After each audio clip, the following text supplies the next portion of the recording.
नमस्कार, सत श्री अकाल, गुड मॉर्निंग। कैसे हो? तैयारी कैसी चल रही है और पेपर कैसा हुआ? सारी चीजों की हम चर्चा करेंगे। सीईटी का ग्रेजुएशन लेवल का पेपर हो गया। अभी एक पड़ाव और बाकी है 12वीं लेवल का। सीईटी के पेपर से हमें, क्योंकि एक बार गलती करना कोई गलती है ही नहीं। हर इंसान करता है यार, सबसे गलतियां होती है। एक बार गलती करना कहते हैं गलती नहीं है, दोबारा उस गलती को दोहराना बड़ी गलती मानी जाती है। तब आप बुद्धिजीवी नहीं हो। सीटी के पेपर से कुछ चीजें आपको सीखनी चाहिए। बहुत अच्छा किया, बहुत अच्छा पेपर बनाए सच में। हो सकता है आपको ये बुरा लगे, क्योंकि पेपर जब अच्छा नहीं जाता तो आप अपना फ्रस्ट्रेशन हमारे ऊपर निकाल सकते हो, हमें भी गालियां दे सकते हो। लेकिन सही है कि पेपर अब की बार अच्छा पेपर बनाए उसने। और अच्छे पेपर बनाने के बाद ही पता चलता है कि आपने तैयारी कैसी की है, आपके अध्यापकों ने आपको किस प्रकार पढ़ाया गया है।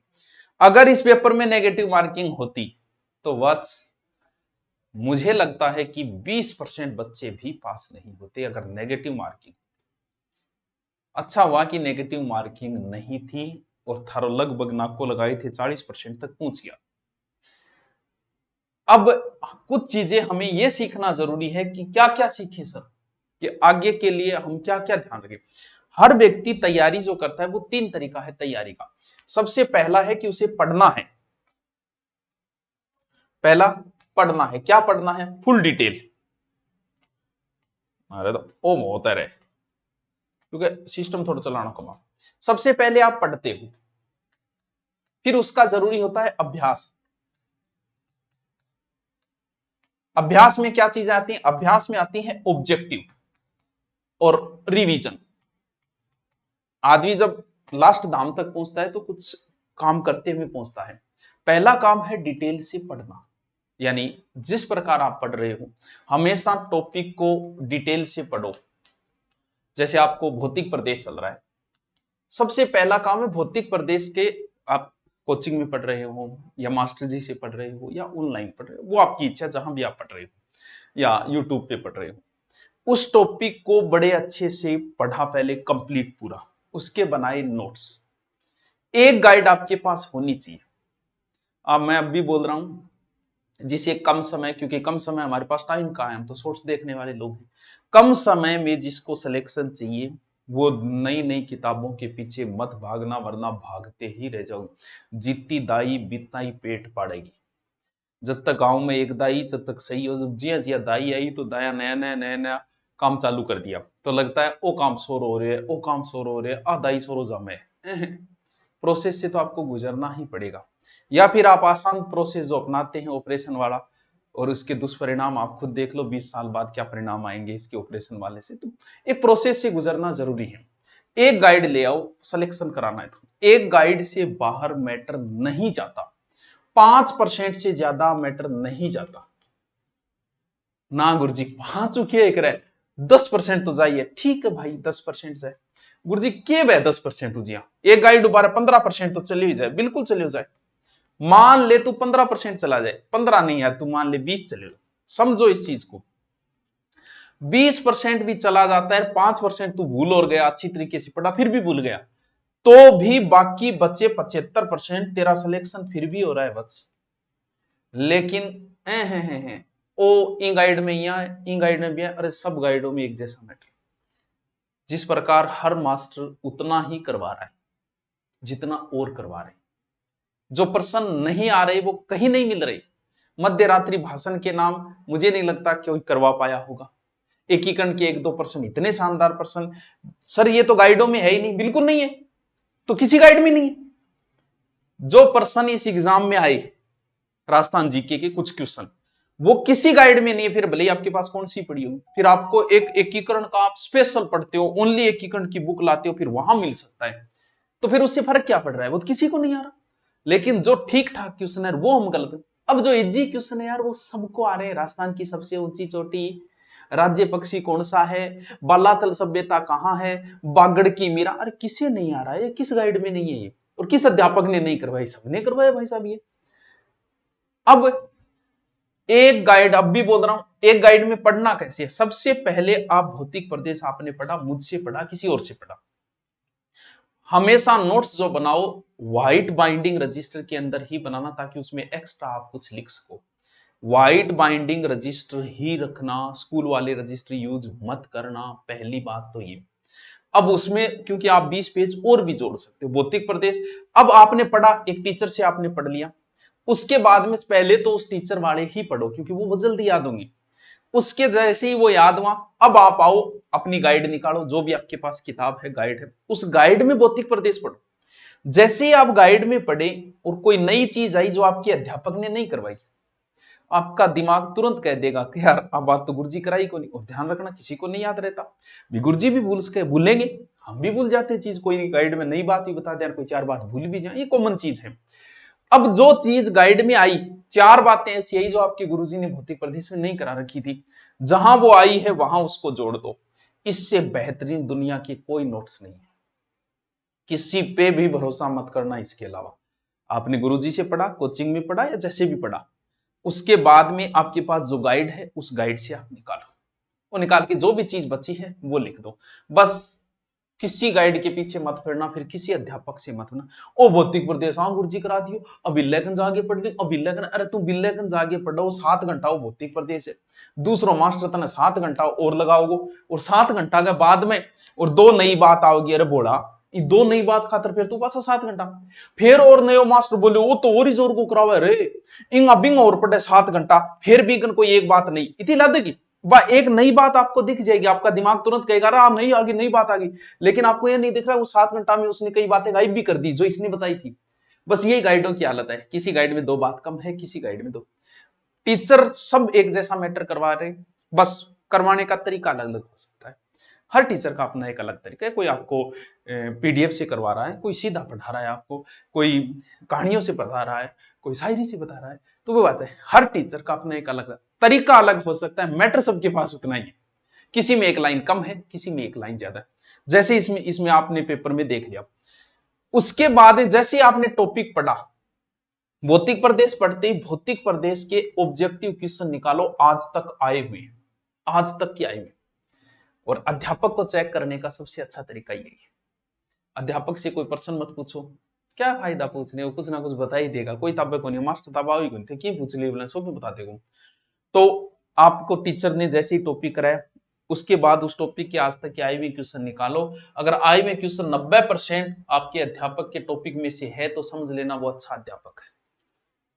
अब आपने बहुत अच्छे से पढ़ा, पढ़ने के बाद आपने ऑब्जेक्टिव निकाला। ऑब्जेक्टिव निकालते ही अगर आप 50% ऑब्जेक्टिव सोल्व नहीं कर पा रहे, करवाए फिर भी, तो ध्यान रहे उस टॉपिक से आगे मत बढ़ना, वापस शुरू कर देना उस टॉपिक को, दोबारा पढ़ो उस टॉपिक को, फिर दोबारा ऑब्जेक्टिव निकालो। फिर अगर 90% तक पहुंच रहे हो इसका मतलब अब सही है, अब एकदम सही है। लेकिन हम लोगों को डिटेल तो पढ़ना नहीं है क्योंकि इतना समय हमारे पास है नहीं, हमें शॉर्टकट में नौकरी चाहिए और सीधे ही ऑब्जेक्टिव पर आ जाएगा। अरे भोला आदमी, होता है क्या ऐसा किसी का सिलेक्शन? बहुत गहरी बात बता रहा हूं, बहुत गूढ़ बात बता रहा हूं, ढंग से समझना ताकि आगे काम आए। पहली बात, पेपर आपको फेल करने के लिए लिया जा रहा है, पास करने के लिए नहीं लिया जा रहा, ये चीज तो रट लो। ये जो हार्ड क्वेश्चन आए हैं वो दिए गए हैं ताकि आपको फेल किया जा सके।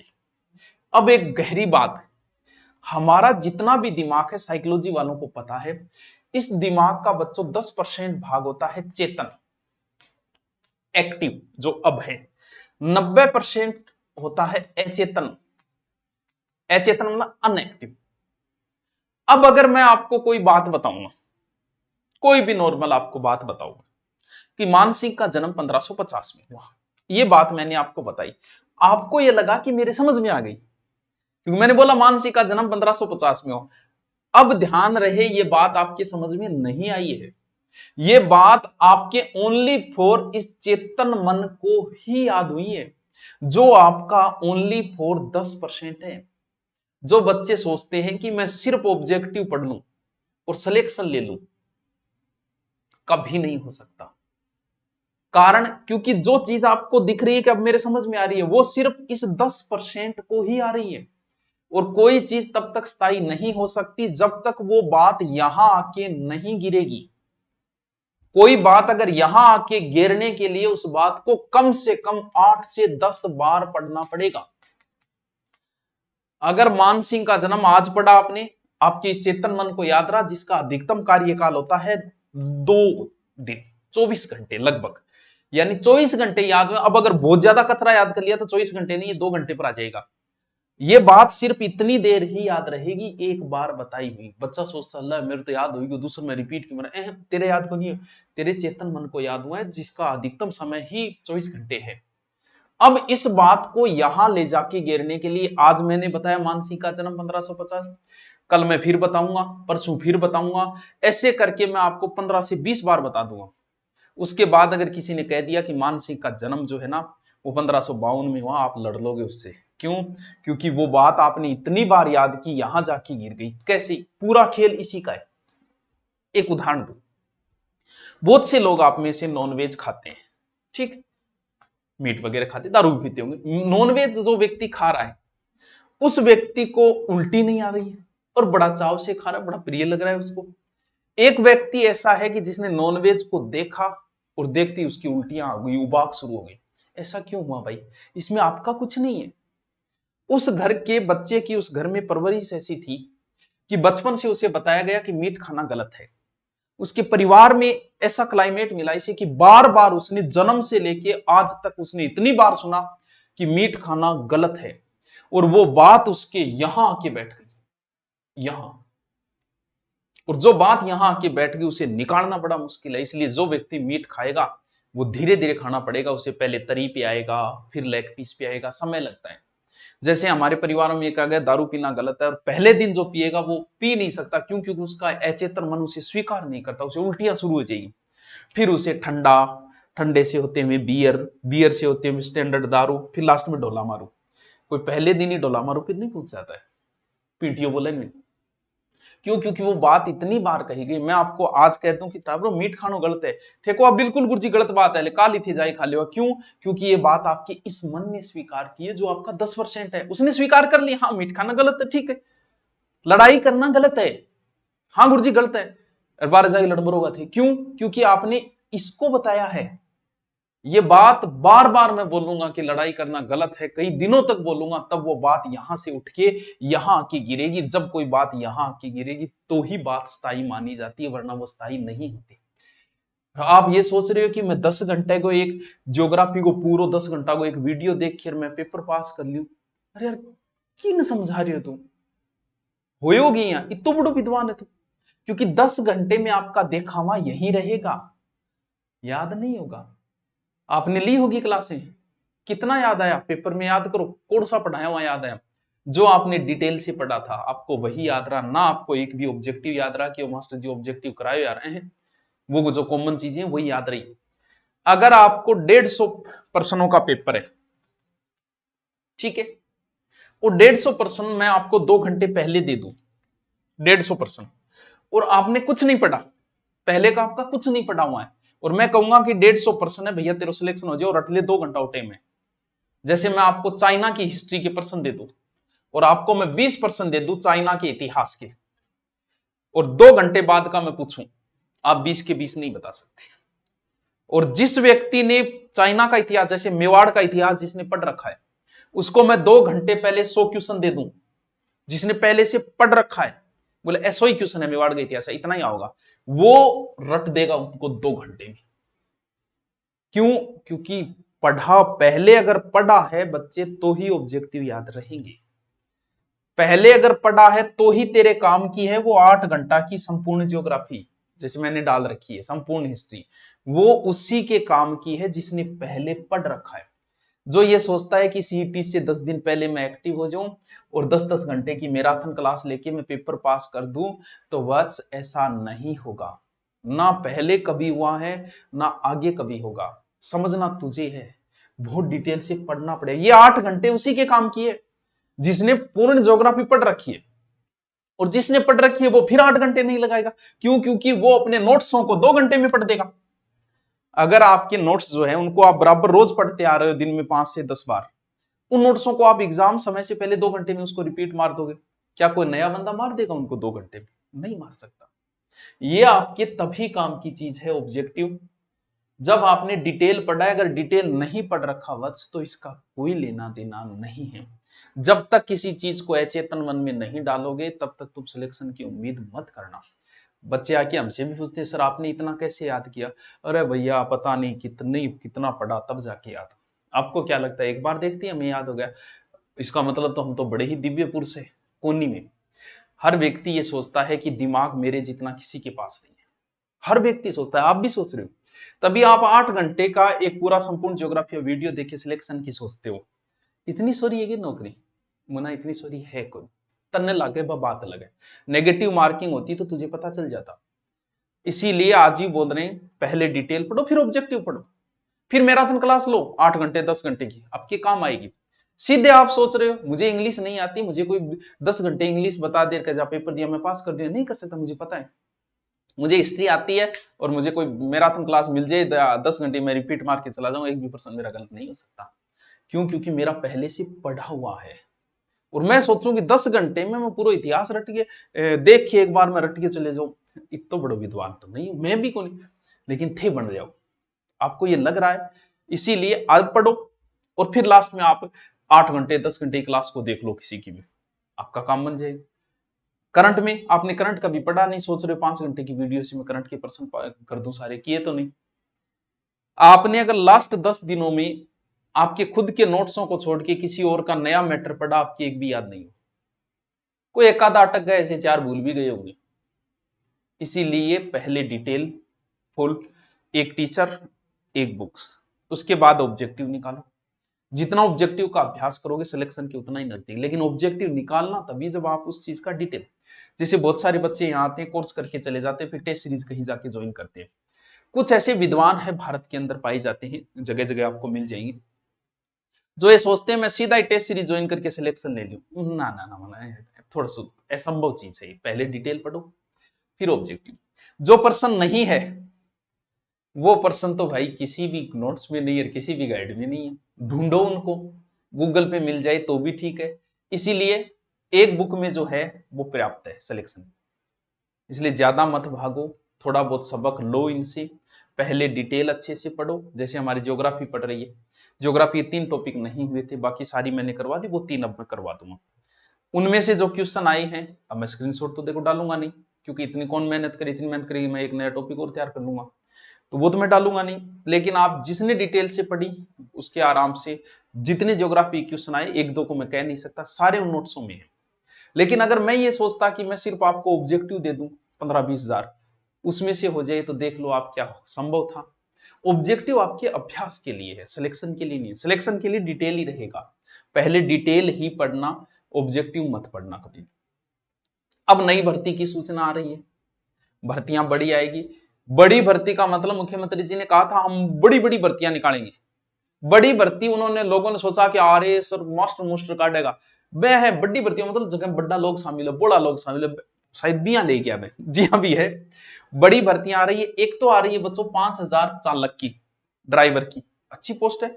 अब आपको ध्यान ये रखना, आपके पास लाइसेंस बनवा लो, अभी से बनवा लो। अगर आपका 3 साल पुराना है तो हैवी भी बनवा लो, हैवी नहीं मांगेंगे, लाइट लाइसेंस ही मांगेंगे, लेकिन आप बनवा लो, अभी से बनवा लेना, हो सकता है इसमें मांगेंगे, ठीक है। दूसरी एक सफाई कर्मचारी की 60,000 चतुर्थ श्रेणी। पहले तो ये सोचा था कि इसको मेरिट के आधार पे कर देते हैं इंटरव्यू, लेकिन इतने का इंटरव्यू असंभव।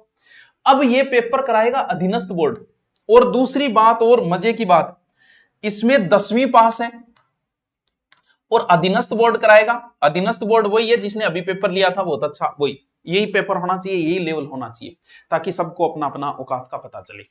आपने तैयारी कैसी की, वरना सब भी जी देते थे रोड़ो मचाओ, लारा वो पढ़ो हो भी जीता मैं लिए, बहुत बढ़िया काम किया अधीनस्थ बोर्ड, सबको बराबर कर दिया। तो बराबर कर दिया का मतलब पढ़ने वाले और न पढ़ने वाले में अंतर स्पष्ट दिख गया। सिलेक्शन पढ़ने वाले का होगा, कम से कम 6 महीने आपसे मांगेगा। अगर आप 6 दिन में सोच रहे हो कि मैं ऐसे 6 दिन में काम करी नौकरी लग जाऊं, तो ऐसा करने से कोई फायदा नहीं, कोई धंधो कर ले दूसरों, बढ़िया रहो। डिटेल से पढ़ो, अच्छे नोट्स बनाओ, सिलेक्शन वाले के पास अच्छे नोट्स पाए जाएंगे। ये नोट्स आपकी एग्जाम के समय बहुत काम आएंगे और रिपीट मारने में। 10वीं लेवल की है सर, क्या सिलेबस रह सकता है? वैसे तो मैं नहीं कह सकता क्या रह सकता है, लेकिन ये मेरे को पता है जीके तो रहेगा। और किसका? इसमें ओनली राजस्थान का, यानी ये पेपर 10वीं लेवल पे होगा, 10वीं लेवल पे ही रहना है। और मुझे लग रहा है रीजनिंग तो जोड़ ही देंगे, कॉमन बात है, साइंस भी जोड़ सकते हैं। लेकिन अभी तक जब तक नहीं आता तब तक जीके तो पढ़ो मेरे पास, ये तो रहना ही रहना है, 50-60% जीके तो रह ही रहेगा। बाकी हो सकता है थोड़ी मैथ भी जोड़ दे, 2-4 इंग्लिश जोड़ सकते हैं, कुछ ये नहीं मैं कह सकता क्या जुड़े, लेकिन ये मैं कह सकता हूं जीके पक्का रहना है। और राजस्थान में नौकरी करनी है, जीके पढ़ना पड़ेगा। एक बार अच्छे से डिटेल से आपको किसी ना किसी अध्यापक या किसी ना किसी ऑफलाइन से पढ़ना पड़ेगा। अभी 12वीं का एग्जाम है, 12वीं लेवल का, 1 महीना बचा है, अच्छे से डिटेल से पढ़ लो, शॉर्टकट मत अपनाओ, शॉर्टकट आपको याद नहीं रहेंगे। जैसे शॉर्ट्स आप देखो 1 घंटा मोबाइल साइड में रख के और याद करना, कितने शॉर्ट्स याद है, एक भी याद नहीं रहेगा। शॉर्ट्स आपके दिमाग को कमजोर करते हैं, ऑब्जेक्टिव पहले पढ़ना दिमाग को कमजोर करता है। पहले डिटेल पढ़ के ऑब्जेक्टिव अभ्यास के लिए होते हैं, याद करने के लिए नहीं होते, कभी याद नहीं रहते ऑब्जेक्टिव। तो 10वीं लेवल की ये बड़ी भर्ती है, तैयारी के लग जाओ। सर सीईटी होगी क्या? सीईटी 12वीं लेवल है, नहीं होगी इसमें, यानी बिना सीईटी के होगा, ये कंफर्म दिख रही है, क्योंकि 10वीं लेवल पे है। जिस प्रकार ये आपके डांगरा रोज को पेपर वो बिंग हिसाब से ही होगा। ये चालक की भर्ती की आप तैयारी करो। सर इसमें क्या सिलेबस रहा है? बहुत समय चालक का हुआ था जिसमें सिर्फ जीके ही आया था, और सही रीजनिंग थी, नॉर्मल कोई थी, तो बाकी जीके ही था। बहुत पहले पेपर हुआ था, वो पेपर डाल दूंगा मैं, ठीक है। ये 2 भर्तियां आपका इंतजार कर रही हैं, अच्छी भर्तियां हैं, तैयारी अभी से शुरू करें। लेकिन तैयारी पहले क्लास लेते रहें कंटिन्यू, ऑब्जेक्ट पहले डिटेल, फिर ऑब्जेक्टिव, फिर अभ्यास करो आप। और अपनी क्लास लाइव जो आज के बाद 8 बजे लाइव से क्लास आएगी, उसमें जिसने ज्योग्राफी नहीं पढ़ी वो ज्योग्राफी के नोट्स बनाते हुए आ जाए और आगे की पढ़ाई शुरू कर दे। अब भी किसी के कोई प्रॉब्लम हो, कोई समस्या हो तो मुझे पूछ ले, कमेंट कर दें। Okay, thank you. शाम को क्लास होगी फिर 8 बजे।